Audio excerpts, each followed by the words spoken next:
Hello everyone, welcome to this introductory lecture to conditional probability and dependent and independent events. Okay, so आज के lecture में like हम लोग conditional probability तो discuss करेंगे and उसके थ्रू ये डिस्कशन देखते हैं कैसे ये independency and independency of events में जाता है.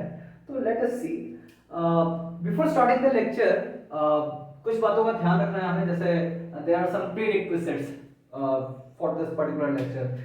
जैसे कि जो आपने ऑलरेडी कुछ बेसिक्स ऑफ प्रोबेबिलिटी आपको पता है. फॉर एग्जांपल कुछ टर्मिनोलॉजीज हो जाती हैं जैसे कि first of all random experiment. What is a random experiment? एक काम करते हैं हम इसको डिस्कस ही कर लेते हैं एक एक करके. Just it will be very fast in this. Okay, तो random experiment. So random experiment is an experiment जिसके कुछ फाइनाइट या इनफाइनाइट आउटपुट्स होते हैं. ओके, हमें पता है कि वो आउटपुट्स कौन से आ सकते हैं. ओके, हमें पता है वो आउटपुट्स क्या हैं, लेकिन जब हम वो एक्सपेरिमेंट करेंगे तो वी आर नॉट श्योर कि भाई कौन सा आउटपुट आने वाला है. Okay, so that's what random experiment is. अच्छा, रैंडम एक्सपेरिमेंट का एग्जांपल लेते हैं. रोलिंग अ डाइस. ओके, हमें पता है 1 2 3 4 5 6 में से कुछ आएगा. एग्जैक्टली कौन सा आएगा नहीं पता है. कॉइन टॉस किया, हमें पता है हेड टेल आने वाला है. कौन सा एग्जैक्टली आएगा we have no idea. Okay, okay, so random experiment is done. Then the next terminology is basically sample space, which makes sense. तो since जो random experiment है उसके जो set of possible outcomes हैं उसी को हम क्या बोलते हैं? sample space. Okay, एक काम करते हैं कि मैं ये टर्म्स लिख ही दे रहा हूँ. रैंडम एक्सपेरिमेंट हमने डिस्कस कर लिया. देन उसके बाद हमने सैंपल स्पेस को, सैंपल स्पेस है ना, ये हमने डिस्कस कर लिया. The third point would be event. What is an event? देखते हैं भाई इवेंट क्या होता है. सो event is basically a subset of sample space. Okay, आप ऐसा भी बोल सकते हो कि it's a condition which dictates कि भाई सैंपल स्पेस का कुछ सबसेट ही बने. जैसे कि अगर डाइस मैंने रोल किया है, मैं बोला कि व्हाट इज द प्रोबेबिलिटी नहीं, लेट्स से अभी प्रोबेबिलिटी में लोग आए नहीं है. सो इवेंट लेट्स से कि गेटिंग 2. ठीक है, तो अब गेटिंग अ 2 ये कंडीशन बता रहा है कि हाँ सैंपल्स में से 2 के आने की पॉसिबिलिटी की बात की जा रही है. Okay, yes. So event is basically what? Subset of sample space. Okay, done. और इंटरेस्टिंग चीज ये है कि भाई हम इवेंट की ही प्रोबेबिलिटी निकालते हैं. इवेंट को यूजुअली हम कैपिटल लेटर्स ए बी या फिर ई से डिनोट करते हैं एंड उसकी जो प्रोबेबिलिटी होती है हम इसको ऐसे सिंबल से लिखते हैं. Okay, probability of event E. Perfect. So event हो गया. Now the definition of probability, वो तो सबको पता ही है. प्रोबेबिलिटी क्या होता है भाई? Probability of event E is denoted as the total number of favourable outcomes. ये बचपन का डेफिनेशन है राइट, कि number of favourable outcomes divided by total possible outcomes. Total possible outcomes. अब ये बचपन का डेफिनेशन है. जब हमने बचपन में पहली बार प्रोबेबिलिटी पढ़ी थी, ठीक है ना, लेकिन जब थोड़े बड़े हुए तो एक्चुअल जो डेफिनेशन है वो इसी को थोड़ा सा फैंसी वे में मैथमेटिकल टर्म्स में या ग्रोन अप लैंग्वेज आप बोल सकते हो. That is number of elements in set ई, जिस इवेंट की प्रोबेबिलिटी निकाल रहा है, divide by number of elements in sample space. Sample space को हम ऐसे डिनोट करते हैं बाय द वे. ठीक है. Okay, so these are basic terminologies so हमें पता होनी चाहिए before understanding what conditional probability is. Okay, is there something else? हाँ, there's one more thing. There are two more terminologies actually. Mutually exclusive events and mutually exhaustive events. इनको भी मैं जल्दी से बता देता हूँ. So mutually exclusive events क्या होते हैं?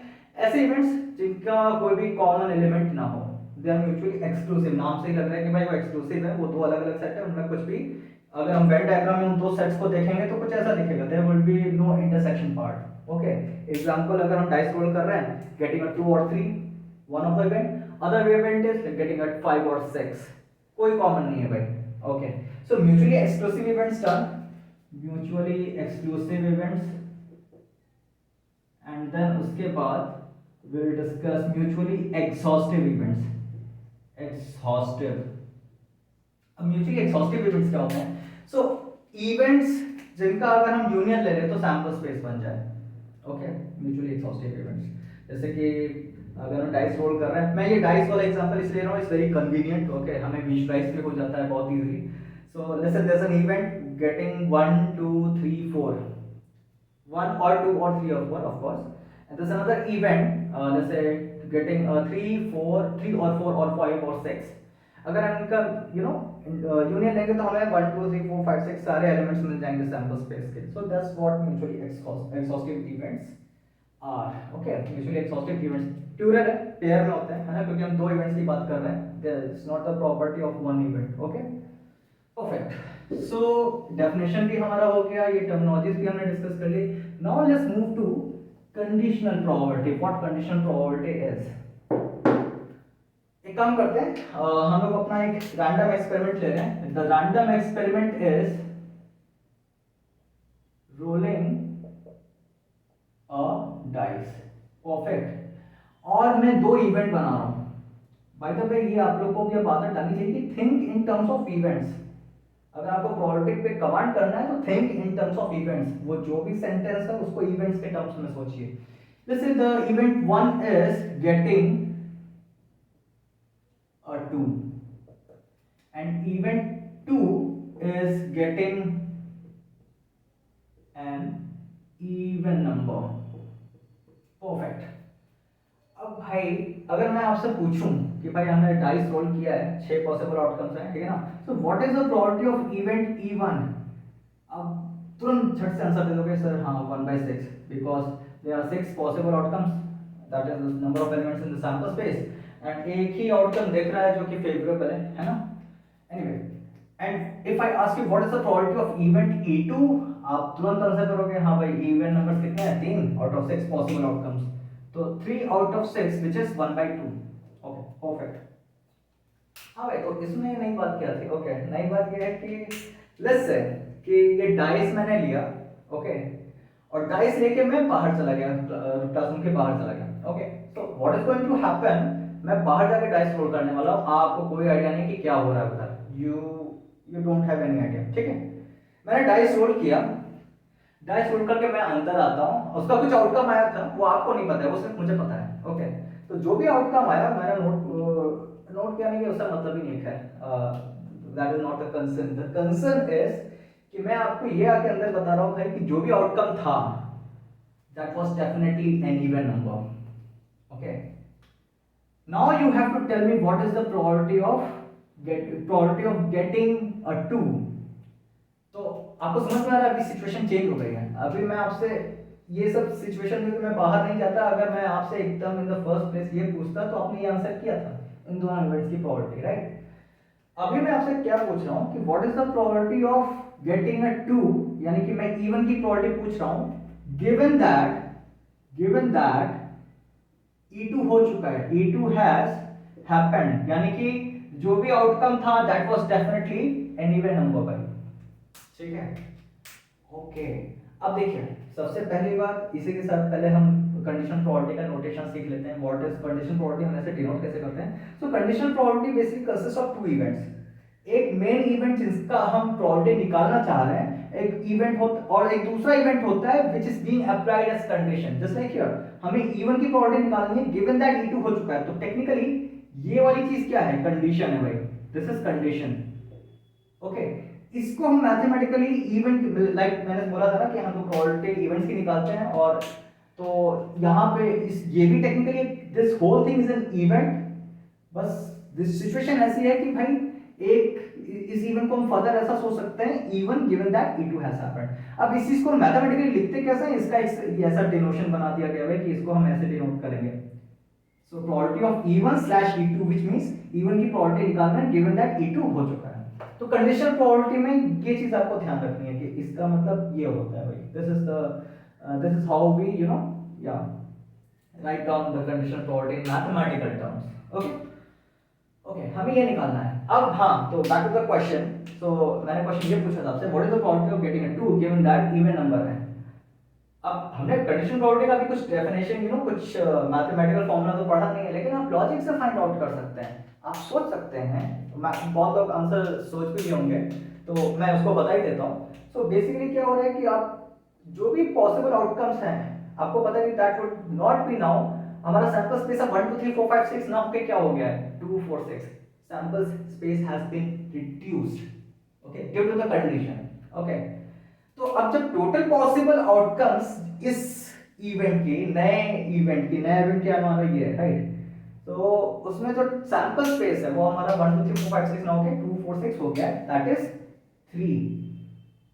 और उसमें एक ही हमारा फेवरेबल आउटकम है, that is 2 out of 2 4 6, so 1/3 would be the answer. ठीक है, this you have just solved a question of conditional probability. This is what conditional probability is. अच्छा, थोड़ा सा इसको ट्विस्ट करते हैं। लेट्स से कि अगर मैंने आपसे पूछा होता कि what is the probability of E2/E1, ये इंटरेस्टिंग चीज है, राइट। बहुत लोग आंसर सोच ही होंगे। सो व्हाट इज हैपनिंग कि मैं आपसे पूछ रहा हूँ कि what is the probability of getting two, sorry हाँ, getting an even number given that 2 आया था जब मैंने डाइस रोल किया था। तो this is very stupid question actually. अगर 2 आया था तो वो इवन नंबर ही होगा, तो आंसर वुड बी 1। परफेक्ट। अगर 2 है तो डेफिनेटली इवन है ना, तो इवन तो डेफिनेटली आ रहा है, ओके, बिकॉज़ 2 हैज कम। ठीक है, ठीक है, कंडीशनल प्रोबेबिलिटी का हमें थोड़ा फील हो गया। नाउ लेट्स गेट इनटू कि भाई एक्चुअल में फॉर्मूला वगैरह क्या होता है, मतलब हाउ, ऑफ कोर्स हम लोग कंडीशनल प्रोबेबिलिटी पढ़ रहे हैं, मैथ्स में पढ़ रहे हैं, तो कुछ तो फॉर्मूला होगा इसका डायरेक्ट कैलकुलेशन का, बिकॉज हर जगह हम इतना डीप में जो E1 कैसे इफेक्ट कर रहा है E2 को, या E2 कैसे इफेक्ट कर रहा है E1 को, इतना डीप में हम नहीं सोच सकते। हो सकता है कि हमें वो डेटा ऐसे कैलकुलेट करके दिया गया हो। इन दैट केस हमें कुछ फॉर्मूला होना चाहिए जिससे हम सॉल्व कर पाए इन कंडीशनल प्रोबेबिलिटी के क्वेश्चन को। तो let us have a look क्या होता है एग्जैक्टली। एक काम करते हैं, इसको मैं रहने देता हूँ ये डेटा, बिकॉज अभी जब हम कंडीशनल प्रोबेबिलिटी का फॉर्मूला देखेंगे तो विल ट्राई टू रिलेट जो हमने अभी लॉजिकली सॉल्व किया है, राइट। परफेक्ट। तो अगर देखिए, अगर हमें कंडीशनल प्रोबेबिलिटी का ये जो सिनेरियो है इसको देखना है, तो सबसे पहले हमें एक वेन डायग्राम बनाना पड़ेगा। Since there are two events, I will just draw Venn diagram of two events, okay. तो ये हमारा है सैंपल स्पेस, यूनिवर्सल सेट और sample space. By the way, universal set in context of probability is sample space, because that's what we are observing, right? So this is sample space, okay, and we have two events, let's call them A and B, है ना, ये A और B हमारे दो events हैं। Okay, yes, perfect. तो भाई हमें फाइंड आउट क्या करना है, लेट अस से हमें फाइंड आउट करना है probability of A/B, okay. Conditional probability A/B, यानी कि अगर B हो चुका है तो A की क्या प्रोबेबिलिटी होगी। अच्छा, तो भाई सिचुएशन बहुत सिंपल है, आपको ये बात लॉजिकली, जैसे अगर आप लॉजिक सोच पा रहे हो तो वही लॉजिक इधर भी अप्लाई करना है कि अगर भाई हम B as a condition apply हो रहा है, तो दैट मींस अभी इस इवेंट का जो सैंपल स्पेस है that is not this sample space, technically the sample space has been reduced to the outcomes of B। तो B का जो सेट है that has become the new sample space, okay, of our this particular event, perfect। तो ये हमारा sample space है। अब तो बेसिकली अगर ये सैंपल स्पेस, तो हम डिनोमिनेटर हमारा n ऑफ s जाएगा। अगर ये, आई होप ये स्क्रीन में आ रहा है, मैं इधर लिख देता हूं n of s, okay. And numerator में क्या होगा वो देखना हमें, ओके। डिनोमिनेटर में भाई तो ये तो जाएगा नंबर ऑफ, सैंपल स्पेस हमारा क्या हो गया अभी b हो गया, तो ये s हटाकर हमें इसे b लिखना पड़ेगा, राइट, यस, हाँ। So number of elements in set B has become the new sample space. Okay. अब हमें जानना है कि भाई अब A की जो पॉसिबिलिटी है आपको दिख रही है वो होने की, वो किधर से होगी। अगर B हो रहा है तो A का जो भी पॉसिबिलिटी है होने का वो इस रीजन से होगा। और आई होप ये रीजन सबको समझ में आ रहा है कि ये रीजन क्या है। This is nothing but A intersection B। Okay, तो जो हमारा फेवरेबल आउटकम है वो हमें इसी सेट से मिल सकता है। And what is this set? This set is nothing but A intersection B। तो इसमें कितने एलिमेंट्स हैं वो बस लिख देते हैं भाई। तो that is number of elements n A intersection B, है क्या? और व्हाट अबाउट टेल यू कि अभी जो हमने पिछला क्वेश्चन सॉल्व किया उसमें आपने अनजाने में यही फॉर्मूला यूज किया, बस वो लॉजिक है। यहाँ पे भी लॉजिक ही है, लॉजिक आपने पहले यूज किया, ठीक है। अब गेटिंग अ ट्रू था भाई, इस इवेंट का और इस इवेंट का इंटरसेक्शन बस भाई क्या है, एक ही है, divide by total 3 possibilities corresponding to this particular event E2। मैं E2 को B मान रहा हूँ, E1 को A मान रहा हूँ. Okay, I hope it didn't confuse anyone. Okay, तो this is conditional probability in the basic form. इसको एक स्टेप आगे अगर ले जाएं तो व्हाट कैन वी डू, हम अगर न्यूमरेटर और डिनोमिनेटर, इसको ऐसे ही रहने देते हैं, अगर हम न्यूमरेटर और डिनोमिनेटर को n of s से डिवाइड करते हैं, which is nothing but number of elements in sample space. कौन सा वाला, तो पुराना वाला था ये, this is the sample space, है ना. n of b divided by n of s. तो इससे फायदा क्या होता है कि हमें कंडीशन प्रोबेबिलिटी का एक फॉर्मूला मिल जाता है. This is nothing but probability of a intersection b divide by probability of b. Perfect, ठीक है. तो आई होप आपको समझ में आएगा कि भाई कंडीशनल प्रोबेबिलिटी क्या होता है. यही फॉर्मूला होता है, probability of a slash b is nothing but probability of intersection b divide by probability of b. अगर हमें probability of b slash a निकलना होता, b स्लैश a, तो वो क्या हो जाता, probability of a intersection b. दोनों का इंटरसेक्शन लेते हैं, ओके, इन दो इवेंट्स का. देन उसके बाद स्लैश के बाद जो इवेंट होता है वो डिनोमिनेटर में चला जाता है. ऐसे याद रख लीजिए. If you want to some kind of rectify information, वो ये है. Okay, so I hope this is clear. Conditional probability. But अभी बात यहाँ पे खत्म नहीं हुई है. I want to discuss a bit more. तो ये चीजें मैं रफ कर रहा हूँ अभी. I hope we are done with this at this point of time. Perfect.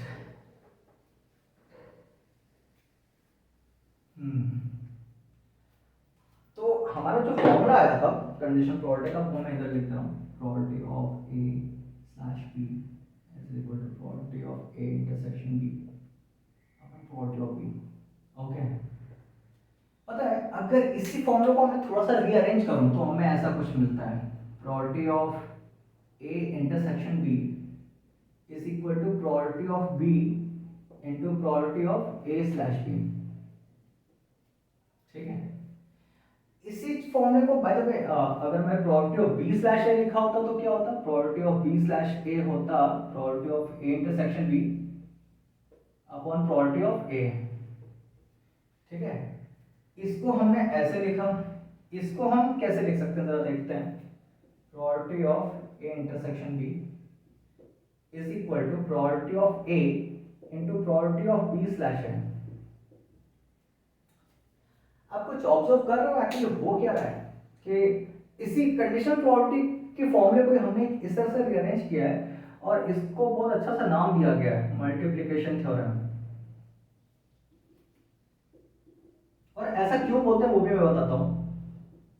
हो क्या रहा है कि if there are two events and if you want to find out the simultaneous occurrence of those two events, तो आपको करना क्या है कि पहले किसी एक इवेंट को करा दो तो उसकी प्रोबेबिलिटी क्या हो जाएगी, प्रोबेबिलिटी ऑफ, जैसे कि हम ए को पहले ऑकर करा रहे हैं, राइट.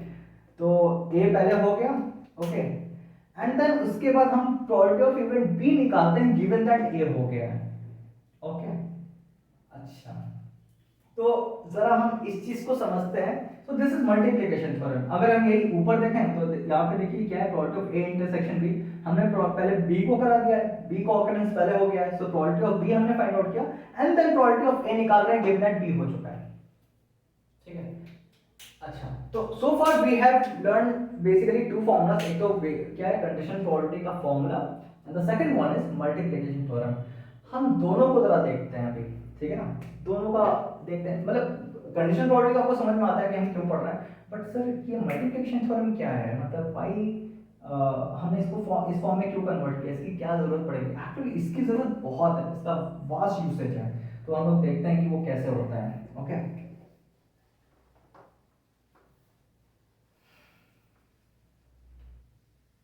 Okay, perfect.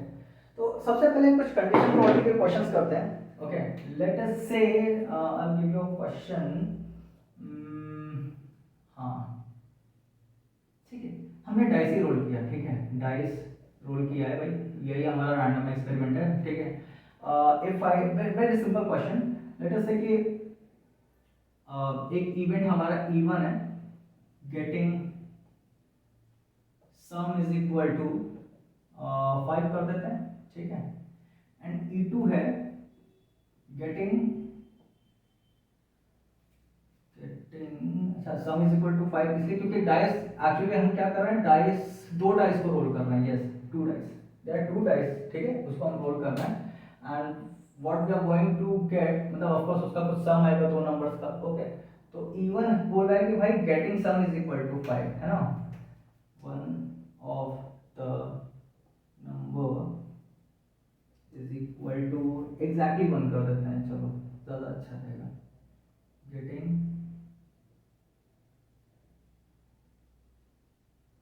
ठीक है, exactly one of the number is equal to one करना है, चलिए ठीक है।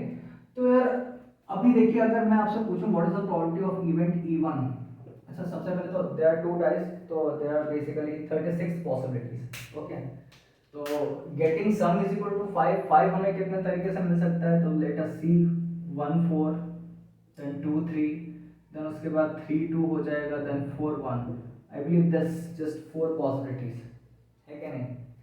अच्छा तो there are basically 4 possibilities and 4 out of 36 है ना, तो बेसिकली 1/9 हमारा क्या हो जाएगा, probability of E1, probability of E2 क्या हो जाएगा भाई, देखते हैं probability of E2, getting exactly one of the number is equal to 1, okay. अब भाई एक हमें चाहिए कि भाई वो 1 हो, है ना, तो हमें दिख रहा है कि या तो ये पॉसिबिलिटी है या तो ये पॉसिबिलिटी है, ठीक है।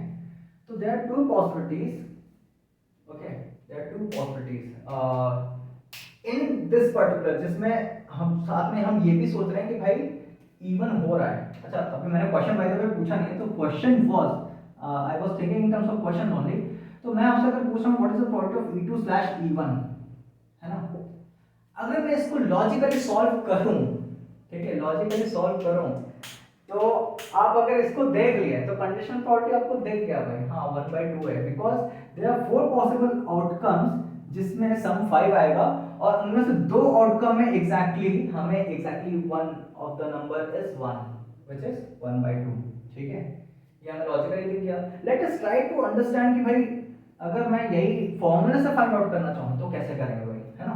तो भाई प्रोबेबिलिटी ऑफ E2 कितना हो जाएगा, तो one of the number should be equal to 1, चलो देखते हैं तो ऐसे कितने पॉसिबल है आउटकम्स है। अगर जैसे कि ये मैं मिटा देता हूं भाई, तो या should I write it down somewhere else, okay चलो कोई बात नहीं। तो if one of the number is 1, okay exactly 1 बोला है मैंने, getting exactly one of the number equals to 1, मतलब कि 1 एक ही बार आना चाहिए। तो अगर हम 1 फर्स्ट मेरा नंबर है तो बाकी जगह मेरे पास कितने आउटकम्स आ सकते हैं, तो बेसिकली 2 3 4 5 6 5 आउटकम्स है ना। तो 1x वाले जितने पॉसिबल आउटकम्स हैं उसमें 5 आउटकम्स होंगे, राइट, 5 आउटकम्स। अच्छा देन उसके बाद x 1 वाले कितने आउटकम होंगे, अगेन वो भी 5 होंगे, 5 आउटकम्स, ओके।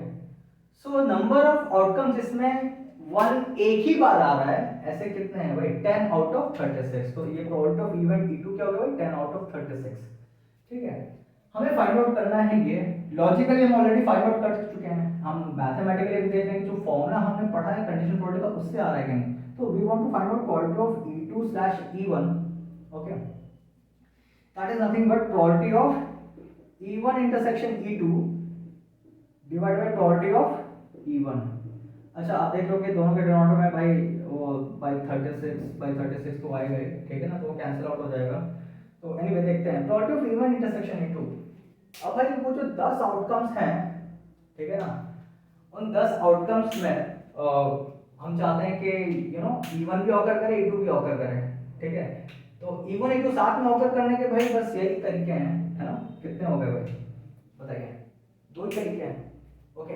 उन 10 में से ऐसा 1 में अगर देखें, अगर ऐसा केस है तो 1 और 4 तभी सम 5 हो पाएगा, और दूसरा केस क्या है कि ये वाला है, अगर लेटर वाला जो यानी कि जो सेकंड क्या बोलते हैं डाइस है उसमें अगर माना रहा है तो फर्स्ट वाले में क्या आना चाहिए, 4 आना चाहिए। So there are basically two possible outcomes, right. So इसका प्रोबेबिलिटी क्या हो जाएगा, 2 आउट ऑफ 36, और प्रोबेबिलिटी ऑफ E1 तो हमने ऑलरेडी निकाल के रखा है, क्या है 4 आउट ऑफ 36, ठीक है। कुछ लोग ये बोल सकते हैं कि that's basically same thing, you are technically right, but अभी जैसे मैंने एक एग्जांपल लिया तो इसमें हम विजुअलाइज कर पा रहे हैं, there would be some example जहां पे हम ऐसा विजुअलाइज नहीं कर पाएंगे कंडीशनल प्रोबेबिलिटी का, तो वो भी वैसे भी क्वेश्चन देखेंगे, but since we are discussing the very basic you should understand this, okay. तो आई होप आपको कंडीशनल प्रोबेबिलिटी थोड़ा समझ में आया। Now let's take an example मैं नहीं बताऊंगा उसका यूज क्या है, but will get into that, ठीक है। आपको वो बताना है, मतलब I just wanted to think कि भाई उसमें हम अभी हमने जो पढ़ा उसमें क्या यूज हो रहा है, ठीक है। ओके, तो let us say we have a deck of 52 cards, ठीक है, और इनमें से हम दो कार्ड्स ड्रॉ कर रहे हैं, टू कार्ड्स आर ड्रॉन, है ना। अब क्वेश्चन ये है कि भाई क्या हम उसको रिप्लेस कर रहे हैं, दो कार्ड्स नहीं, ऐसा निकाल दिया, एक निकाला दूसरा निकाला, ऐसा चल रहा है, या दो निकाल लिए एक साथ। Okay, by the way both these two process are same, and वही अपना डिस्कशन इधर होने जा रहा है। अगर मैं दो कार्ड एक साथ निकाल रहा हूँ या फिर पहले एक निकाला फिर दूसरा निकाला, both the situations are same. Okay, अच्छा, क्योंकि आइडियली हमारा कुछ चेंज नहीं आने वाला है, जो हम दोनों प्रोसेस में हमें सेम टाइप का ही आउटकम मिलने वाला है, no matter what, if the same type of outcome will be there, तो both the process would be the same, यानी कि ड्राइंग टू कार्ड्स साइमल्टेनियसली और वन बाय वन मतलब कि विदाउट रिप्लेसमेंट। ओके, ठीक है। तो if I ask you what is the probability of event E which is काम करते हैं, getting two red cards. Now this is very interesting. अगर मैं इसका चुपचाप बेसिकली एकदम बेसिक लेवल से जो फॉर्मूला होता है उसमें अगर हम पुट करके देखें तो व्हाट इज दैट, हम दो कार्ड करने के कितने तरीके हैं भाई, देयर आर 52C2 तरीके टू ड्रॉ टू कार्ड्स, और हम चाहते हैं कि रेड कार्ड्स ही हम निकालें, राइट। तो दो रेड कार्ड सेलेक्ट करने के दो ये 26C2 तरीके, because there are 26 red cards, you know, 13 of hearts and 13 of diamonds, ठीक है। अब इसको मैं थोड़ा सिंप्लीफाई करूंगा तो हमें आंसर ऐसा कुछ मिलने वाला है, 26 इंटू 25 डिवाइडेड बाई 52 इंटू 51। अब ये नंबर्स क्या है इससे मतलब नहीं है, just let it be, okay। getting two red cards was the problem। अच्छा, let us say अब ये जो इवेंट ई है इसको मैं दो फर्दर इवेंट्स में तोड़ रहा हूं, इवेंट E1, ठीक है, गेटिंग और दूसरा है क्या, गेटिंग रेड कार्ड, अरे ऐसा नहीं, getting first card red, and दूसरा इवेंट E2 है which is nothing but getting second card red. Now if you think about it, technically event E is nothing but E1 and E2, yes or no। E1 और E2 का simultaneous occurrence है, मतलब कि वो दो card दोनों red हो ना, या फिर पहला वाला रेड हो दूसरा वाला रेड हो, राइट। तो if I want to find out probability of E, it should be the same as probability of E1 intersection E2।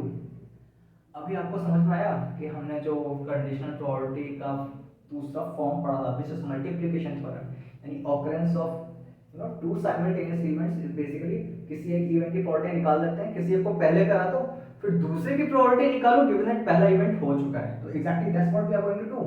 अब जरा देखिए ध्यान से। सो जैसे कि अब जो कि पहले कार्ड, जैसे कि मैंने इवेंट ऐसे ही बना रखा है कि भाई गेटिंग फर्स्ट कार्ड रेड, तो हम पहले E1 को ऑकर करा देते हैं, right, and then we will try to find out probability of E2, यानी the second card must also be red given that first card was red, okay।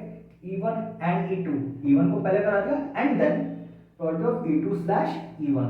अच्छा, by the way when I say and then don't you can think in terms of FPC, fundamental principle of counting। technically वो भी apply होता है but that's basically in counting not in probability, it's just a coincidence it is working। और you can say कि भाई technically हम number ही तो find out कर रहे हैं, बस उसको यू नो सैंपल स्पेस से डिवाइड किया है तो प्रोबेबिलिटी बन गया, you can say that, but just for the general process हम ऐसे प्रोबेबिलिटी में से बोलते नहीं हैं, okay. It just works here, that's a good thing, है ना। Anyway, so probability of E1 क्या हो जाएगा, फर्स्ट कार्ड रेड, हमें पता है कि there are 26 possibilities out of 52 cards, okay, एक ही कार्ड निकाल रहे हैं ना, तो 26 E1 52 C1 same thing. And then अब आप सोचिए अगर मैं नेक्स्ट कार्ड निकालने चाहूंगा तो चूंकि मैंने एक कार्ड ऑलरेडी निकाला हुआ है तो I am left with 51 cards, और उसमें से रेड कितने होंगे, क्योंकि हमने पहला कार्ड रेड निकाला हुआ है तो 25।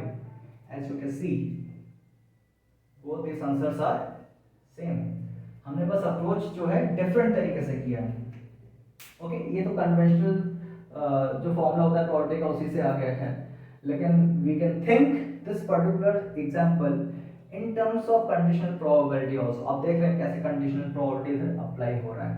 Okay, so we have seen one example of multiplication theorem, we have seen one example of conditional probability also. Let's move on to some more questions, थोड़े और questions करते हैं conditional probability पे।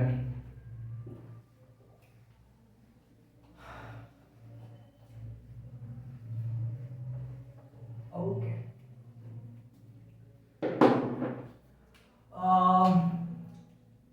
conditional probability का let's do one more question। let me see, अगर कोई अच्छा question मेरे पास already है।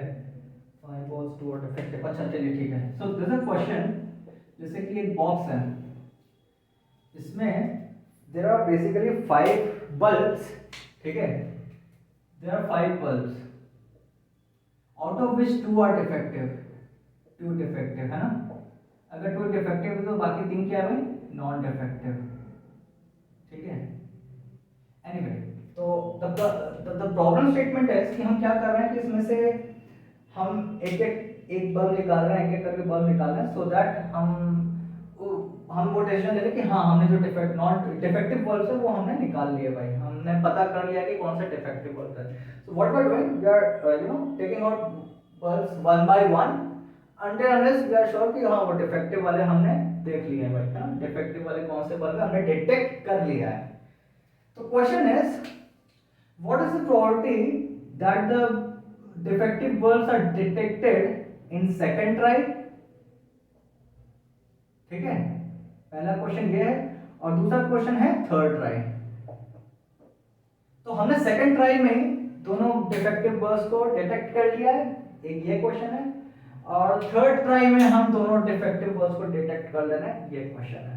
तो फर्स्ट ऑफ ऑल चलिए इसको ट्राई करते हैं।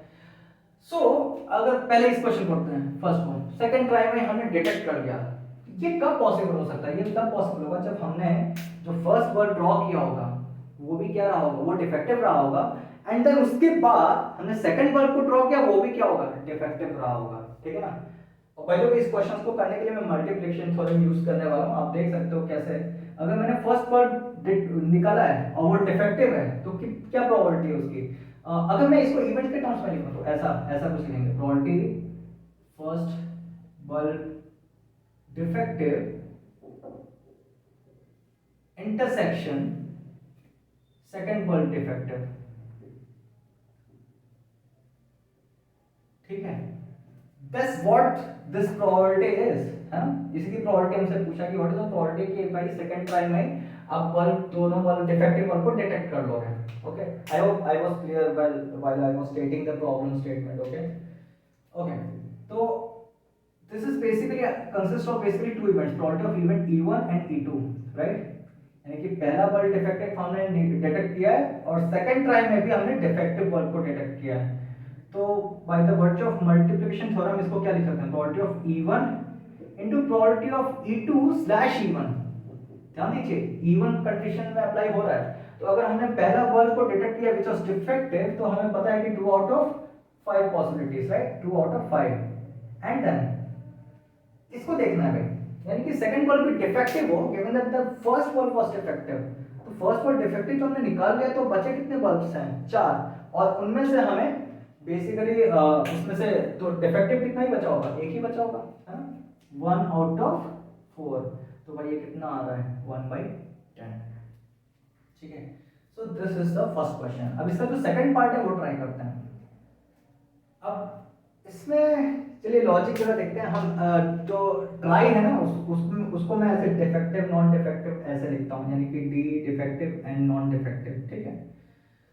चलिए देखते हैं, यानी कि हम चाहते हैं कि एग्जैक्टली हमें 3 ट्रायल्स लगे, है ना, 3 ट्रायल्स लगे, 3 ट्राई लगे वो निकालने का, बल्ब निकालने का, ठीक है ना। और उन 3 एग्जैक्टली थर्ड ट्रायल पे हमें पता चल जाए कि वहां यहाँ 2 डिफेक्टिव हमने डिटेक्ट कर लिया है। देखिए क्वेश्चन था डिटेक्ट करना, निकालना नहीं, बल्ब डिफेक्टिव बल्ब को निकालना was not the question, it was to detect the defective bulbs, है ना। तो एक तरीका ये हो सकता है कि मैंने फर्स्ट ट्राई में डिफेक्टिव निकाला, then non defective and defective निकाल दिया, ठीक है। बाय द वे ऐसा सीन नहीं होगा, DDN नहीं, क्योंकि टेक्निकली यहाँ पे हमने सेकंड ट्राई में डिफेक्टिव निकाल लिया, which was the first question, है ना। ओके, सो देखते हैं कि पहले सिचुएशन कितने हो सकते हैं। एक DND हो गया, एक आपके दिमाग में आना चाहिए कि भाई NDD हो जाएगा। देखिए first was non defective, then defective, defective. अब मेरा क्वेश्चन ये है कि could there be more cases? You can pause the video if you want and think about it. While मैं बता ही देता हूँ। There would be one more case. Okay. एक केस ये है कि अगर हम तीनों नॉन डिफेक्टिव निकाल लें, okay, in that way we are technically detecting the two defective bulbs, क्योंकि अगर हमने देख लिया कि भाई हमने तो तीन बल्ब निकालना है, वो तीनों नॉन डिफेक्टिव हैं, तो बचे हुए जो रेस्ट में होंगे वो डेफिनेटली क्या होंगे, डिफेक्टिव होंगे, rest of the two bulbs, right. Okay, अब मैं ट्राई, देखिए ऑल्दो अब मैं हर जगह ऐसे इवेंट के टर्म्स में नहीं लिखना चाह रहा हूँ, you try to get it कि भाई हाँ वो ये चीज कैसे अप्लाई हो रही है, राइट। अच्छा, सो probability of first is defective. Okay, तो डिफेक्टिव का प्रोबेबिलिटी हो जाएगी 2 आउट ऑफ 5, है ना। तो मैं वो इवेंट को डायरेक्टली लिख रहा हूँ, इवेंट नहीं लिख रहा हूँ मैं, प्रोबेबिलिटी को डायरेक्टली लिख रहा हूँ 2 आउट ऑफ 5। देन मैं चाहता हूँ कि मैं नॉन डिफेक्टिव निकालूं। अब नॉन डिफेक्टिव मेरे पास 3 है, क्योंकि हमने फर्स्ट वर्ड डिफेक्टिव निकाला हुआ है, तो मेरे पास अभी 3 नॉन डिफेक्टिव बचे हुए हैं, लेकिन आउट ऑफ 4 पॉसिबिलिटीज, ठीक है। एंड देन उसके बाद मुझे, और देखिए ये जो हमने प्रोटीन निकाला है इसमें कंडीशन अप्लाई हो रहा है, क्योंकि जब हम नॉन डिफेक्टिव निकाल रहे हैं तो we have to make sure कि द फर्स्ट जो हमने बल्ब निकाला दैट वाज डिफेक्टिव, वो हमने निकाला हुआ है, तो रेस्ट ऑफ द बचे हुए बल्ब कितने होंगे भाई, 4। Okay, 3 out of 4।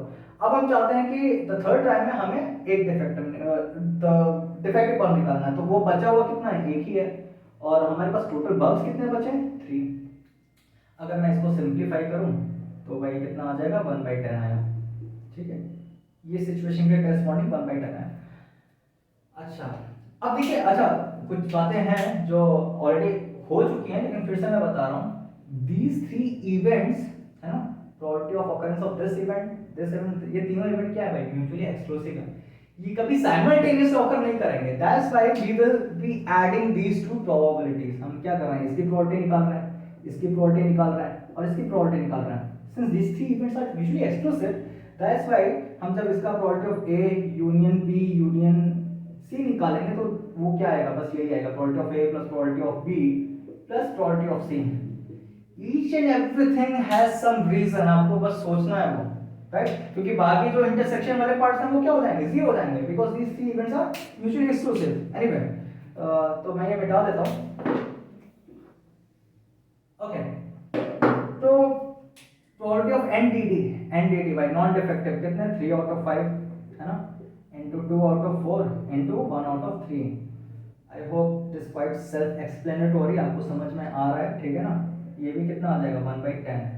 और इसकी अगर बात करें नॉन डिफेक्टिव, अच्छा 3 आउट ऑफ 5, देन सेकंड भी हम 2, मतलब नॉन डिफेक्टिव निकालना चाह रहे हैं, तो कितने नॉन डिफेक्टिव बचे हैं, 2 out of total 4 bulbs, and then 1 out of total 3, ठीक है ना।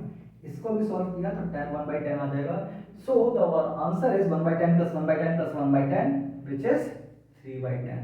So 3/10 is the answer for the probability of detecting the two defective bulbs in exactly the third try. Okay. So I hope आपको ये conditional probability का क्या application है ये समझ में आ रहा है, ठीक है। अच्छा, एक सिंपल क्वेश्चन देते हैं जिसमें आपको कंडीशनल प्रोबेबिलिटी का फॉर्मूला यूज करना पड़ेगा, ठीक है। ओके, जैसे दिस इज अ बैग, ठीक है ना, इसमें 2 रेड जैसे बैग्स हैं, बैग्स नहीं, मैं बैग क्यों बोल रहा हूँ, क्या बोलते हैं, बॉल्स बोल देते हैं। There are 2 red balls and 3 white balls, okay okay, there are different balls of course. And दूसरा बैग है जिसमें जैसे कि 1 रेड है एंड 4 वाइट है भाई, ठीक है। अच्छा, let's say कि if I ask you what is the probability of getting a red ball, ठीक है ना, आप क्या आंसर करोगे? आप मेरे से ये क्वेश्चन पूछोगे कि सर आप ये बताइए कि मैं बैग कौन सा सेलेक्ट करूं, राइट? जब तक आप मुझे ये नहीं बताएंगे कौन सा बैग सेलेक्ट करना है, मैं कैसे बता सकता हूँ? क्योंकि मुझे बॉल तो एक ही निकालना है, मैंने पहले भी बताया हुआ है कि एक ही बॉल निकालना है। तो जब आप बॉल निकालने जाओगे तो पहले बैग तो सेलेक्ट करोगे कि कौन सा बैग में से निकालना है, राइट? सो लेट्स से कि अगर मैं इसको बोलता हूँ कि इस बैग को सेलेक्ट करने की प्रोबेबिलिटी जो है, probability of E1 is basically जैसे हाफ, इसका 1/3 कर देते हैं, इसका 2/3 कर देते हैं, है ना? This is probability of E1 that is selecting bag 1। मैं इधर लिख दे रहा हूँ E1 selecting bag 1 and E2 event क्या है हमारा? Selecting bag 2। परफेक्ट। तो प्रोबेबिलिटी ऑफ E2 जो हो जाएगा वो मैं आपको बता दिया कितना, 2/3 है। Now can you tell me? Yes sir, I can tell you now. हमें क्या क्या निकालना है? प्रोबेबिलिटी ऑफ ए, है ना? जैसे कि A is basically, A is the event selecting a red ball. Okay, ये मैंने पूछा हुआ है, इसी की प्रोबेबिलिटी निकालनी है। तो आपके दिमाग में आना चाहिए कि भाई ये तभी पॉसिबल हो सकता है कि जब मैंने, है ना, ऐसा वाला केस हो रहा हो, है ना? या तो मैंने बैग वंस में से रेड बॉल सेलेक्ट किया, है ना, E1 एंड E, या फिर probability of E2 and A। और बाय द वे ये दोनों टेक्निकली निकाल के आ रहे हैं इन दोनों इवेंट्स का यूनियन। क्योंकि ये दोनों इवेंट्स क्या है, म्यूचुअली एक्सक्लूसिव है अगेन, तो उनका जो नेट प्रोबेबिलिटी होगा, प्रोबेबिलिटी ऑफ ए, वो ये हो जाएगा। और ए हमें कैसे बन सकता है भाई? A is nothing but E1 union A, sorry E1 intersection A का यूनियन विद E2 इंटरसेक्शन है। टेक्निकली ए हमारा वो इवेंट है, लेकिन हम इतना ज्यादा डीप में सोचते नहीं, क्योंकि हमें लॉजिकली वो चीज दिख जाती है। ये दोनों इवेंट्स क्या है, म्यूचुअली एक्सक्लूसिव है, उनका यूनियन में वो इंटरसेक्शन वाला जो आएगा टर्म वो क्या हो जाएगा? जीरो हो जाएगा। ओके, अच्छा अब इसको देखिए अगेन मल्टीप्लिकेशन थ्योरम। क्या होगा भाई? पहले हम बैग सेलेक्ट कर रहे हैं, ठीक है, एंड उसके बाद प्रोबेबिलिटी ऑफ इवेंट ए निकाल रहे हैं, which makes sense, right? Similarly हम बैग 2 सेलेक्ट कर रहे हैं एंड देन उसके बाद प्रोबेबिलिटी ऑफ रेड बॉल देख रहे हैं भाई कि क्या होगा, क्योंकि हमने बैक सेलेक्ट कर लिया और दिस इज इजियर। अब प्रोबेबिलिटी ऑफ E1 कितना हो जाएगा? हमने ये बता रखा है 1/3 इनटू, हाँ भाई, रेड बॉल की प्रोबेबिलिटी क्या हो जाएगी? एक सेलेक्ट करें 2 आउट ऑफ 5 प्लस दूसरा केस क्या हो जाएगा भाई? Probability of E2 which is 2/3 into 1/5, right? 1 out of 5। Interestingly भाई क्या आ जा रहा है answer? 2/15, 2/15, 4/15। Okay, so you can think भाई कि कैसे कंडीशनल प्रोबेबिलिटी हमें हेल्प करता है, you know, to find out the probability of some events which are very weird. मतलब कि उनका डायरेक्ट हम प्रोबेबिलिटी के टर्म्स से, मतलब कि अगर मैं ये क्वेश्चन पूछूं आपसे what is the probability of event A, इसको हम समथिंग बाय समथिंग के फॉर्मेट में नहीं लिख सकते। ओके, हमें ये रास्ता अपनाना ही पड़ेगा to get to this probability. Okay, हमें कंडीशनल प्रोबेबिलिटी की हेल्प लेनी ही पड़ेगी, उसके बगैर हो ही नहीं सकता। क्योंकि आप सोचिए ना, आपका जो लॉजिकल जो क्वेश्चन जो फर्स्ट एकदम इन द स्टार्टिंग में था कि सर आप पहले बैक तो पता नहीं कौन सा सेलेक्ट करें, तब हम फिर उसके बाद बॉल निकालेंगे ना भाई, तब हम बता पाएंगे हाँ इस बैक से निकाल रहे हैं तो भाई 1 आउट ऑफ 5। ये देखिए ये क्या है? Probability of event A given that E2 हो गया, यानी कि हमने बैक 2 सेलेक्ट किया है, तो प्रोबेबिलिटी ऑफ इवेंट ए क्या होगा भाई? 1 आउट ऑफ 5, है ना? सिमिलरली अगर हमने बैक 1 सेलेक्ट किया है तो रेड बॉल की प्रोबेबिलिटी क्या हो जाएगी भाई? 2 out of 5, this is 2 out of 5। ये वाली चीज मैंने कुछ गलत लिखा है शायद, दिस इज E1, है ना? Okay, E2, yes, yes, perfect। Okay, so let us actually मैं थोड़ा सा और इस पे डिस्कस करना चाहता हूँ अब, बट आई बिलीव हमें अभी थोड़ा सा डिपेंडेंसी एंड इंडिपेंडेंसी की भी बात कर लेनी चाहिए, because that is the motive of this particular lecture.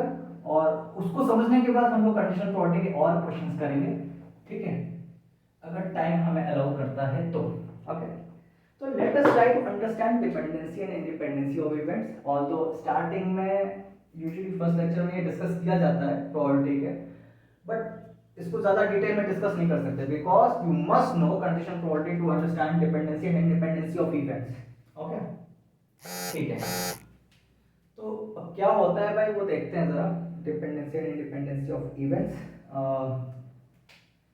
देखिए E1 and E2, late us से मैं यहाँ पे हमारा जो रैंडम एक्सपेरिमेंट है, अगेन मैं रोलिंग अ डाइस ले ले रहा हूँ। अच्छा ये अगर आई होप ये फ्रेम में आ रहा है कि नहीं, तो मैं नीचे लिखता हूँ थोड़ा। रैंडम एक्सपेरिमेंट जो है हमारा, that is rolling a dice, ठीक है। Let's say event E1 is getting, क्या लिखता हूँ मैं, और 2, ठीक है, सेम एग्जांपल जो मैंने स्टार्टिंग में लिया था। एंड सिमिलरली इवेंट E2 क्या है, गेटिंग एन इवन नंबर, ठीक है। आई होप मैं वही चीज रिपीट कर रहा हूँ, तो मैं फास्ट लिख देता हूँ। प्रोबेबिलिटी ऑफ E1 हमने देखा था क्या आया था भाई, 1/6, एंड प्रोबेबिलिटी ऑफ E2 क्या आया था, 3/6, विच इज 1/2, ठीक है। ओके, और हमने ये भी देखा था कि प्रोबेबिलिटी ऑफ E1/E2 क्या आया था, right, that was 1/3, and probability of E2/E1 क्या आया था, 1 आया था।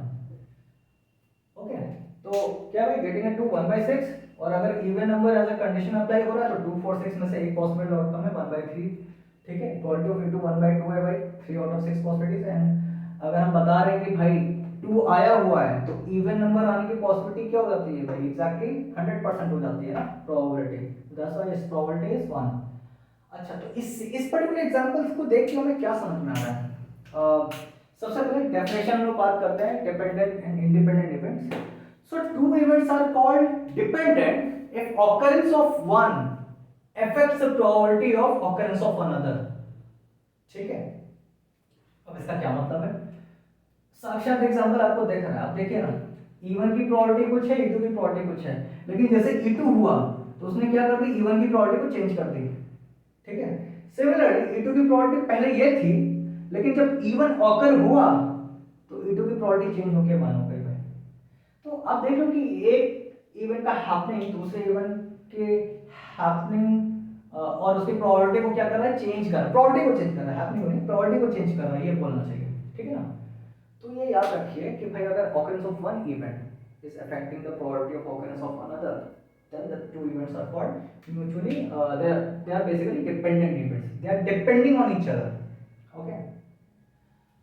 अब बात करते हैं इंडिपेंडेंट इवेंट्स की, this is the interesting stuff, ठीक है। So independent events are two events, इसमें क्या होता है कि occurrence of one will not change the probability of occurrence of other, that is the interesting fact independent events. और एक चीज मैं ये बता दूं, अच्छा एग्जांपल लेते हैं ना यार, example, let's talk on example जो आपको दिखाई दे। By the way independent events and independent events के एग्जांपल हम लोग ट्रायल से भी ले सकते हैं, but I don't want to get into independent trial. जैसे कि हमने जैसे कि डाइस रोल किया, what is the probability of getting a 6, भाई 6 एक ही रहने वाला है। सेकंड ट्रायल में भी 6 का प्रोबेबिलिटी चेंज नहीं होगा, थर्ड ट्रायल में भी 6 का प्रोबेबिलिटी चेंज नहीं होगा, every time it will B 1/6 only. तो आप बोल सकते हो कि भाई वो ट्रायल्स जो होते हैं वो क्या है, टेक्निकली इंडिपेंडेंट होते हैं, अगर बताया जा रहा है भाई कि each and every trial is independent. उसी तरह डेक ऑफ कार्ड्स में probability of getting a red card क्या 1/2 ही रहने वाला है, 26/52। अगर मैंने कार्ड को रिप्लेस कर दिया है ना, और फिर से मैं वही प्रोसेस कर रहा हूँ है ना, और मुझे प्रोबेबिलिटी जाननी है रेड कार्ड की, फिर से 1/2 रहेगा, फिर से रिप्लेस किया, फिर से निकाला, 1/2 ही रहने वाला है, वो चेंज नहीं होगा। हाँ, अगर मैंने रिप्लेस नहीं किया कार्ड को तब भाई चेंज हो जाएगा, है ना। Okay, so these are some, आप बोल सकते हो कि ये कुछ ऐसे बोल सकते हैं कि हाँ जो फर्स्ट कार्ड निकाला वो इवेंट 1 है, सेकंड कार्ड निकाला इवेंट 2 है, थर्ड कार्ड निकाला इवेंट 3 है, और तीनों ट्रायल इंडिपेंडेंट, तो ऑफ कोर्स इवेंट्स भी इंडिपेंडेंट हो जाएंगे ना। ओके, हाँ, तो ऐसे सिचुएशंस में जिसमें आप सैंपल स्पेस को छेड़छाड़ नहीं कर रहे हो, है ना, तो अपने इवेंट्स जो ना वो क्या रहेंगे, इंडिपेंडेंट रहेंगे। Anyway, but I want to give an example जो थोड़ा वियर्ड लगे, क्योंकि I want to tell you कि ये जो इवेंट जो है डिपेंडेंट होते हैं इंडिपेंडेंट, इसका ज्ञान हम सिर्फ प्रोबेबिलिटी से लगा सकते हैं। अगर इंडिपेंडेंट ट्रायल्स की बात हो रही है वो डिफरेंट है भाई, उसको साइड में रखते हैं थोड़ा डिस्कशन के लिए, ठीक है ना, क्योंकि that is a very vague example of independent और डिपेंडेंट इवेंट्स, ठीक है ना, sorry independent events. Independent events is much more interesting. अभी आप इस पर्टिकुलर एग्जांपल में देखोगे, मैं थोड़ा चेंज करता हूँ इधर, लेट्स से कि इवन को मैंने कर दिया गेटिंग अ 2 और 3। अभी मैं ये रेस्पेक्टिव प्रोबेबिलिटीज को जानना चाहता हूँ क्या होगा। ऑफ कोर्स ये प्रोबेबिलिटी चेंज होगा, ये डेफिनेटली चेंज होगा, हटा देते हैं, ठीक है। I want to find out what is the probability of even. Even मैंने चेंज कर दिया और मैंने ब्लू से लिखा हुआ है कि पहले क्या था, okay, just to be aware. ये तो चेंज नहीं होने वाले इवन है ना। अच्छा, तो what is the probability of even even?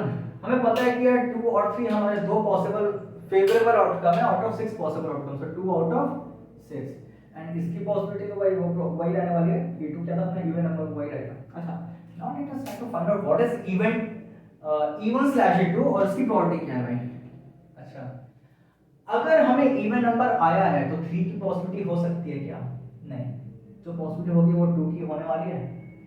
आपको विजुलाइज हो रहा है कि क्या आ रहा है भाई, there are one possible outcomes, one favourable outcome out of total 3 possible outcomes. Interestingly आपको क्या दिख रहा है, दोनों इवेंट्स के दोनों प्रोबेबिलिटी क्या भाई सेम आ रही है, यानी कि E2 ऑकर करके भी इवन की प्रोबेबिलिटी को चेंज नहीं कर पाया। This is the example of independent events. अच्छा, ये ऐसे इधर भी हो रहा है क्या? आइए देखते हैं, आइए देखते हैं। अब भाई बताइए, अगर मैं बोल रहा हूँ कि इवन ऑकर कर चुका है, यानी कि हमसे बोला जा रहा है कि what is the probability of getting an even number given that 2 या 3 आया था। अब 2 या 3 आया था तो भाई वही तो आ रहा है ना, 2 या 3, डेफिनेटली 2 या फिर 3 आया है। अब उसमें 2 ही अपना एक इवन नंबर है, one favourable outcome out of total 2 possible outcomes. Okay, as you can see, these two events E1 and E2 are mutually mutually dependent independent events. Okay, because occurrence of one is not affecting the probability of occurrence of another. E2 occur किया तो E1 की probability change नहीं हुई, वो 1/3 है। E1 occur किया तो E2 की probability जो पहले हाफ थी वो बाद में भी हाफ है, तो E1 और E2 क्या भाई म्यूचुअली इंडिपेंडेंट इवेंट्स यहाँ पर। ओके, तो एक बात मैं ये बताना चाहता हूँ आप लोगों को कि if we are not talking about independent trials, जिसको हम इवेंट का नाम दे देते हैं अगर, तो आप ऐसे देख कर नहीं बता सकते कि events are mutually if they are dependent और इंडिपेंडेंट। एक्चुअली इंडिपेंडेंट का एग्जांपल देना टफ है, थोड़ा सा सोचना पड़ता है। ओके, डिपेंडेंसी के बहुत सारे एग्जांपल्स आपको मिल जाएंगे, है ना। Even if you try to make an example, आपको दिखेगा कि मोस्ट ऑफ द टाइम तो ऑर्डर्स की ज्यादा भी आपने डिपेंडेंट बनाया होगा, है ना, सिस्टम का। ठीक है, अच्छा, नाउ व्हाट नेक्स्ट, अभी क्या डिस्कस किया जाए? यस, हाँ, I want to discuss a very interesting topic. Most of the students dependency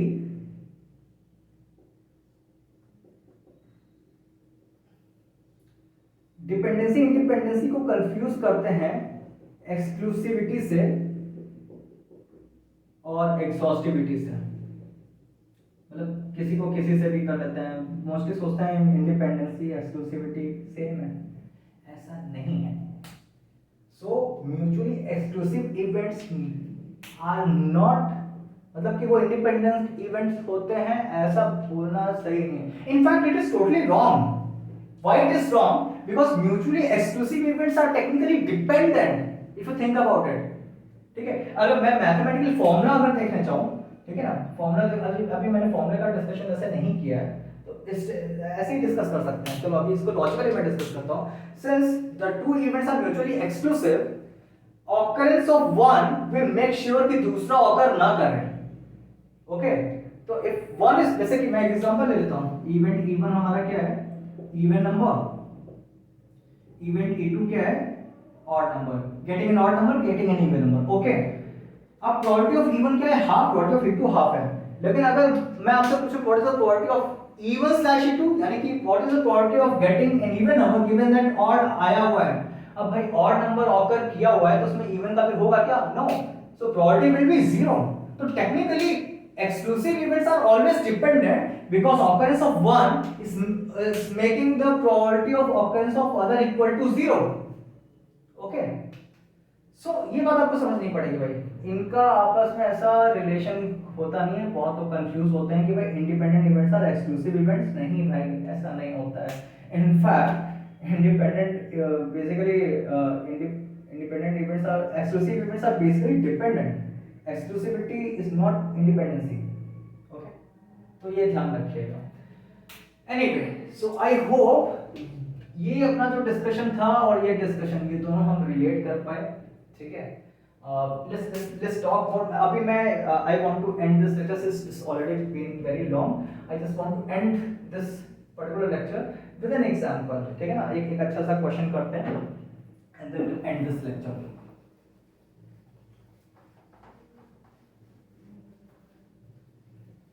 Okay.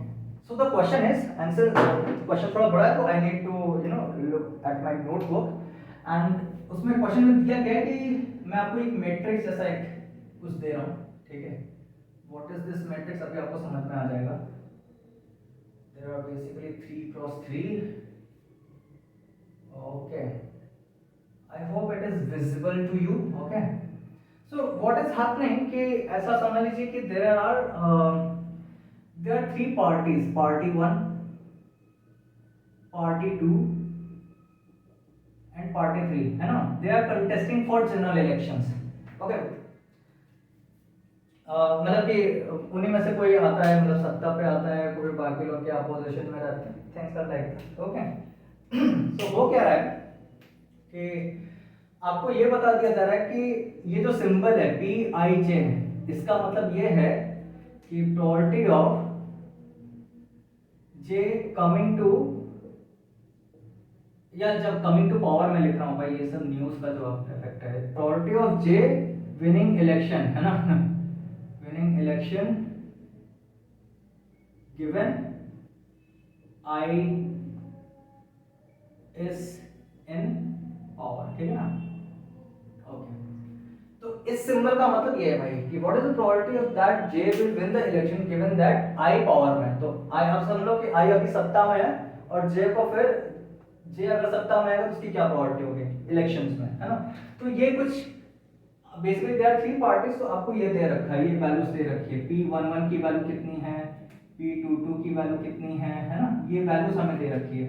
P3, ये 22 नहीं होगा, sorry my bad, P11, P12, P13, है ना, मैट्रिक्स ऐसा है भाई, P21, P22, then P33, similarly P31, P32, P33। Okay, तो ये वैल्यूज जरा देख लेते हैं भाई क्या क्या है। So this values are 0.7, 0.2, 0.1, 0.7, 0.2, 0.1, then उसके बाद 532, 0.5, 0.3, 0.2 एंड देन 0.3, 0.4, 0.3, 0.4 एंड 0.3, ठीक है। I hope it is visible to you. ये P11, P12, P13 matrix, first row there are 3 columns, 1 column, 2 column, 3 column, second row first column, second column, third column and so on, ठीक है ना। तो kind of आप समझ रहे हो क्या इंफॉर्मेशन हमें दे रखा है। तो क्वेश्चन क्या है, अभी आपको ये गिवन है कि गिवन हमें ये है कि भाई पार्टी 1 इज इन पावर, ठीक है, इज इन पावर। आपको क्वेश्चन ये पूछा है कि after 2 election what is the probability that after 2 election, है ना, party 2 is in power. Okay, let's take a minute and think about it, हमसे क्या पूछा जा रहा है भाई। सो वी हैव, हमें ये बता रखा है party 1 is in power and अभी करंटली पार्टी 1 पावर में, तो अगले 2 इलेक्शन के बाद, मतलब एक इलेक्शन होगा देन दूसरा इलेक्शन होगा, तो दूसरे इलेक्शन के रिजल्ट के बाद पार्टी 2 इज इन पावर, ठीक है ना। ओके, तो हमें बस ये सोचना पड़ेगा यार कि अगर मान लीजिए कि अभी पार्टी 1 पावर में है ना, तो फर्स्ट इलेक्शन के बाद कौन आएगा, देखते हैं। लेकिन उसके बाद ये फर्स्ट इलेक्शन है, फर्स्ट है ना, एंड ये सेकंड इलेक्शन है, तो फर्स्ट इलेक्शन में कौन जीतेगा भाई, हो सकता है कोई, लेकिन हम चाहते हैं कि सेकंड इलेक्शन में कौन जीते, पार्टी 2 ही जीते, पार्टी 2 ही जीते, है कि नहीं। इसको पार्टी 1 बोल दे रहे हैं, पार्टी 1 है ना, पार्टी 1 अभी है, पार्टी 2 ही जीते। हाँ अच्छा, यहाँ पे कौन कौन आ सकता है, हम पॉसिबिलिटीज तो बहुत सारी है भाई। यहाँ पे ऐसा भी हो सकता है कि भाई पार्टी 1 ही रह जाए, यहाँ पार्टी 2 ही रह जाए, पार्टी 3 रह जाए। तो क्या हम सिनेरियो ऐसा सोच सकते हैं, ऐसा कुछ सिनेरियो हो सकता है। मैं इसको मिटा रहा हूँ, आई होप यू अंडरस्टूड इट कि क्या कन्वे करना चाह रहा हूँ। पार्टी 1 अभी है, फिर फर्स्ट इलेक्शन के बाद पार्टी 1 ही रहेगी और सेकंड इलेक्शन के बाद पार्टी 2 रहेगी। दूसरा केस क्या हो सकता है, पार्टी 1 अभी है, फिर उसके बाद पार्टी 2 आ जाएगी, फिर पार्टी 2 रिटेन करेगी अपना पावर, ठीक है। क्योंकि आप देख रहे हो कि यहाँ पे पार्टी 2 ही रहेगा, यहाँ पे पार्टी 1 ही रहेगा, बस सेकंड स्लॉट पे अपना पार्टी 1 हो सकता है, पार्टी 2 हो सकता है, पार्टी 3 हो सकता है। There are basically 3 possibilities, yes और no. So can we say we are technically, अच्छा ये जो सिचुएशन, ये इवेंट है, ये तो आपको समझ में आ रहा होगा, राइट। और हमें क्या फाइंड आउट करना है, हमें फाइंड आउट करना है probability of this particular event union this event union this event. But हमें पता है कि तीनों इवेंट क्या है, म्यूचुअली एक्सक्लूसिव है, दैट्स व्हाई इंटरसेक्शन वाला पार्ट हट जाएगा और इनकी जो रिस्पेक्टिव प्रोबेबिलिटीज आएगी उन्हीं को हम जो ऐड करेंगे वही आंसर होगा, यस। अच्छा, अब ये बात आपको समझ में आ गई तो rest of the calculation is very easy, you just have to refer this matrix. ये डिस्कस करते हैं P11। अब देखा जाए ये इवेंट एक्चुअली क्या है, P11 और उसके बाद क्या होकर करेगा P12। सोचिए जरा, पहले 1 पावर में फिर 1 ही पावर में रह गया तो P11 है ना। तो probability of 1 winning the first election technically यही है, given that 1 is in power. अब आप देख लो जितना भी मैं P लिखूंगा उसका फर्स्ट सब्सक्रिप्ट 1 ही रहने वाला है, एटलीस्ट फर्स्ट कॉलम में, है कि नहीं। अच्छा फॉरगेट इट अगर वो थोड़ा कंफ्यूजिंग लगा तो, है ना। तो इस इवेंट को मैं ऐसा लिख सकता हूँ, इस इवेंट की probability is nothing but P11, यानी कि 1 पावर में था फिर 1 जीता, फिर सेकंड इलेक्शन में 1 पावर में था लेकिन 2 जीत गया, ठीक है। अच्छा अब इसको कैलकुलेट करते हैं, P11 क्या वैल्यू है भाई, P11 0.7 है एंड P12 क्या है भाई 0.2, तो 0.7 into 0.2 हमें क्या मिल जाएगा भाई 0.14। I hope it is in the frame, if it is not मैं इसको डायरेक्टली लिख देता हूँ फिर, ठीक है, या बाद में इसको मैं मिटा के लिखूंगा, ठीक है। सिमिलरली ये क्या है भाई, this is nothing but P12 and P22। भाई भी आपको समझ में आ रहा है ना, we are technically using condition probability. अभी 1 था फिर 1 पावर में आ गया एंड देन हम फिर क्या निकाल रहे हैं भाई, probability of 2 winning the election given that 1 was in power, और ये सारा प्रोबेबिलिटी हमें दे रखा है, ओके ये सारा दे रखा है हमें, है ना। तो हमने इसी प्रोबेबिलिटी को क्यों यूज किया, क्योंकि हमें पता है कि भाई वही यूज करना है हमें, okay, because that is being applied as a condition. क्योंकि हमें पता है कि आफ्टर फर्स्ट इलेक्शन 1 जीत रहा है, इसलिए हमें P12 को सेलेक्ट करना है, क्योंकि अगर हमें सेकंड इलेक्शन में 2 को जिताना है और पावर में कौन है 1, तो that's why we have taken P12 value, ठीक है। सिमिलरली यहां पे क्या हो जाएगा P13 एंड देन P32। अब इनको जरा कैलकुलेट करते हैं। फर्स्ट रो में क्या है P11 into P12 which is 0.7 into 0.2 which it gives us 0.14, okay 0.14 plus दूसरे रो में हमें क्या मिल रहा है P12 into अच्छा मैं अलग अलग कर देता हूँ, बाद में सम कर दूंगा, हाँ। सो P12 into P22 यानी कि 0.2 into 0.3, 0.2 into 0.3, तो दूसरा रो से हमें क्या मिल रहा है 0.06। थर्ड रो से जरा देखते हैं क्या मिलता है भाई, ठीक है। I hope it is clear कि मैं किसको क्या, मैं कौन सा वाला पार्ट किसको कैलकुलेट कर रहा हूँ। Then what is this P13 into P32, P13 into P32 which is nothing but 0.1 into 0.4, 0.1 into 0.4 which will give us 0.04। इनको हम ऐड करेंगे तो क्या वैल्यू आ रही है 0.14 plus 0.06 plus 0.04, it gives us, ये 14 है भाई, 6 4 10 हो गया तो 0.24। This is the probability of party 2 will win the second election given that अभी currently party 1 is in power. So I hope you understood few stuffs regarding conditional probability, regarding dependency and independency of events and how they are different from mutually exclusivity and exhaustivity of event, okay। by the way मैं ये question से and करना चाहता था but I just want you to थोड़ा सा एक चीज आई बिलीव रह गई थी तो वो मैं डिस्कस कर लेता हूँ एंड दैट इज वही मल्टीप्लिकेशन थ्योरी में मुझे थोड़ा डिस्कस करना था, थोड़ा उसका एक्सटेंशन है, राइट। वो एंड डिपेंडेंसी एंड इंडिपेंडेंसी का बेसिकली फॉर्मूला क्या होता है वो देख लेते हैं।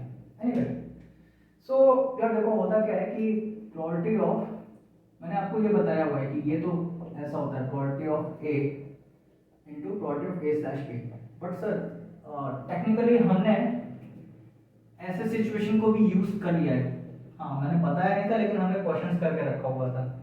तो हो क्या रहा था कि हम प्रोबेबिलिटी ऑफ इवेंट ए निकाल रहे थे, then probability of event B given that A हो चुका है, फिर थर्ड स्टेप में क्या आ रहा है probability of C given that A and B हो चुका है। तो जो मल्टीप्लिकेशन थ्योरम है तीन इवेंट्स के लिए ऐसे एक्सटेंड होता है, दो इवेंट्स के लिए ऐसे था, तीन इवेंट्स के लिए ऐसे एक्सटेंड हो रहा है। ओके इसको प्रूव भी किया जा सकता है, प्रूव करने का बहुत सिंपल तरीका है, ये देख लेते हैं। नथिंग बट मतलब कि आपको बस क्या करना है कि किसी बी इंटरसेक्शन सी को एक नया इवेंट मान लीजिए, फिर टेक्निकली ये ए इंटरसेक्शन एक्स हो गया, फिर वैसे ही प्रूव करना होता है हमें, ठीक है ना। तो लेट्स सी प्रोबेबिलिटी ऑफ हम क्या निकाल रहे हैं, प्रोबेबिलिटी ऑफ जैसे कि ए इंटरसेक्शन बी को मैंने एक्स मान लिया था, ठीक है ना। तो अगर ये एक्स है, किसी को भी ले सकते हो, आपके ऊपर है, मैंने ए इंटरसेक्शन बी को एक्स लिया हुआ है, ठीक है ना। इसको x ले लिया तो क्या हो जाएगा, x इंटरसेक्शन c का प्रोबेबिलिटी निकालना है, which is nothing but probability of x into probability of c given that x हो चुका है a इंटरसेक्शन b, राइट। और टेक्निकली ये तो हमें पता ही क्या होता है, पहले a को अगर करा देते हैं, then probability of b given that a हो चुका है, और फिर इसको एज इट इज लिख दीजिए। तो अब देखो कि लॉजिकली भी इट इज मेकिंग सेंस। हमने पहले एक इवेंट को कराया, फिर सेकंड स्टेप में दूसरे इवेंट को करा रहे हैं, गिवन दैट फर्स्ट इवेंट हो चुका है, देन थर्ड स्टेप में हमारे दो इवेंट्स साइमल्टेनियसली हो चुके हैं, राइट। ए एंड बी दोनों ऑकर कर चुके हैं, तब हम सी का प्रोबेबिलिटी निकाल रहे हैं।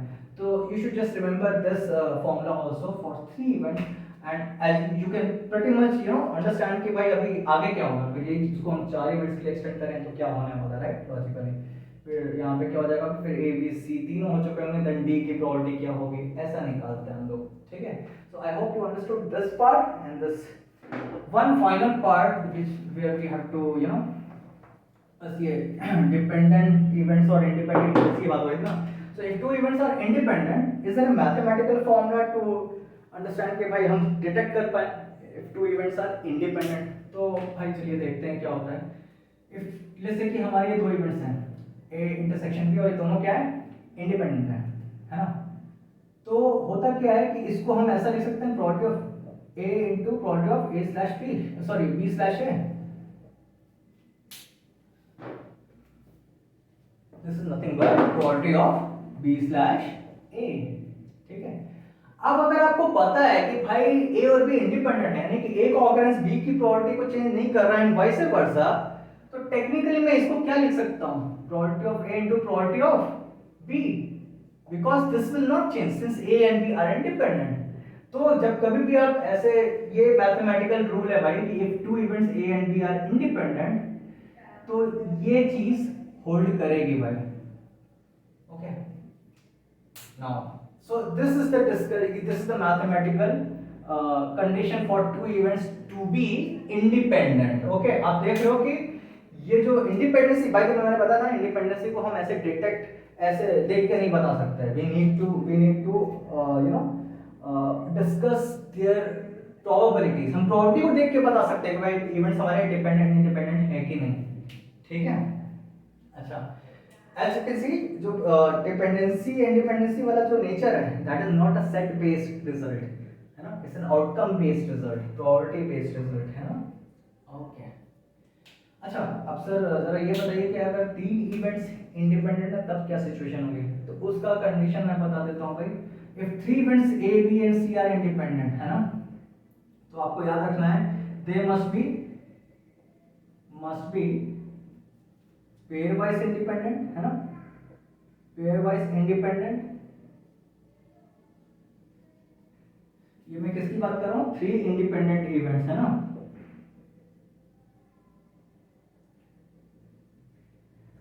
Three independent events, okay.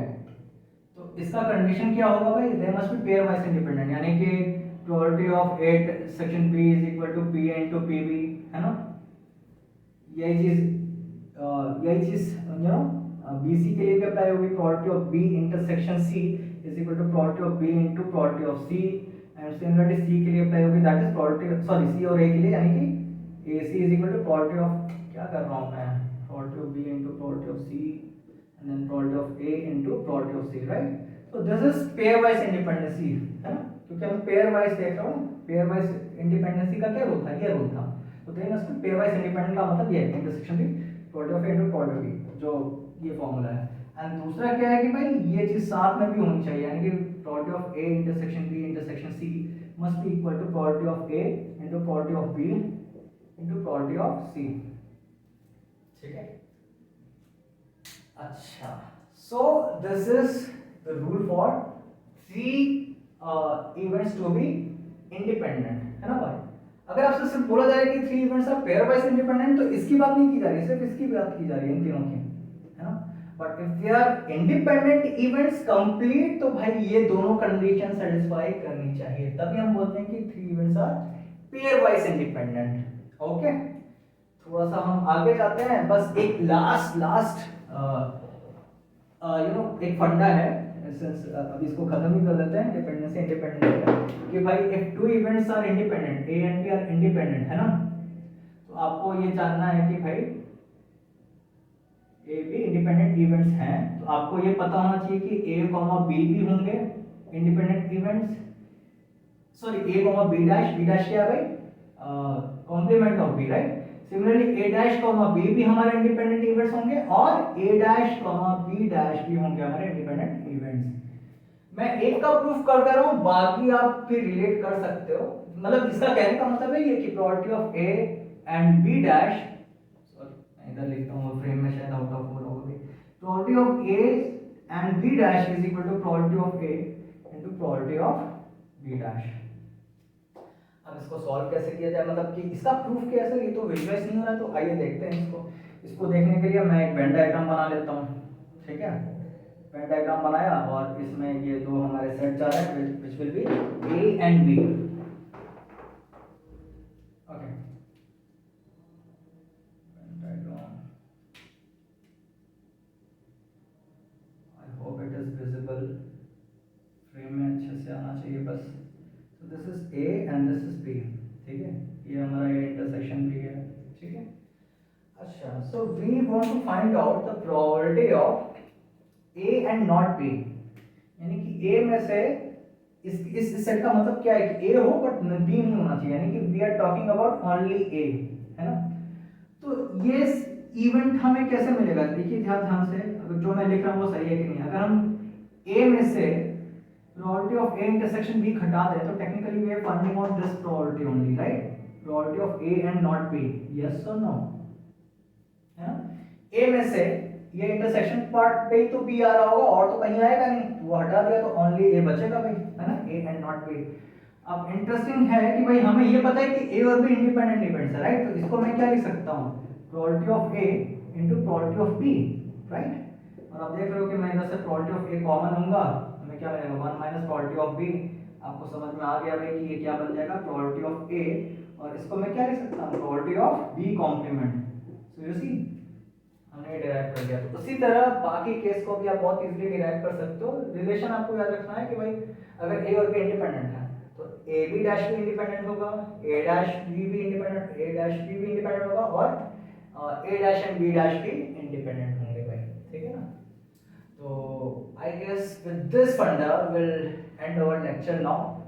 I hope you understood few of the stuff and the importance of dependency and mutually exclusivity exhaustivity का relation with dependency क्या होता है, and of course the conditional probability, how they are broadly applied throughout the probability, finding the probabilities of complex problems. Okay, so thank you so much.